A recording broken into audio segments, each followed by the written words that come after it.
या न्यूज बुलेटिनचे सहप्रायोजक आहेत गोकुळ.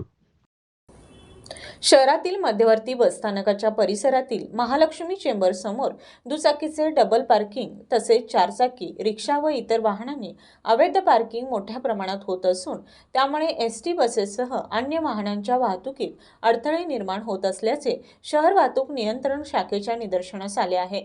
याच दरम्यान परीघ पूल परिसरात महापालिकेचे काँक्रीट रस्ता व गटर काम सुरू असल्याने वाहतूक कोंडीचा धोका वाढला आहे. पोलीस अधीक्षक योगेश कुमार यांच्या निर्देशानुसार आज अप्पर पोलीस अधीक्षक डॉक्टर बी धीरज कुमार, उपविभागीय पोलीस अधिकारी प्रिया पाटील, पोलीस निरीक्षक संतोष डोके व पोलीस निरीक्षक नंदकुमार मोरे यांनी संयुक्त पाहणी करून तत्काळ कारवाईचे आदेश दिले.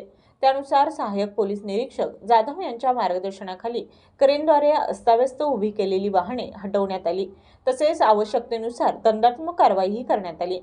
ही मोहीम सातत्याने राबवली जाणार असून नागरिकांना सीबीएस परिसरात डबल पार्किंग न करण्याचे, रस्त्यावर वाहन न उभे करण्याचे आवाहन पोलिसांकडून करण्यात आले आहे. नियमभंग करणाऱ्या वाहन चालकांवर ई-चलनाद्वारे कारवाई करण्यात येणार असल्याचेही त्यांनी स्पष्ट केले आहे.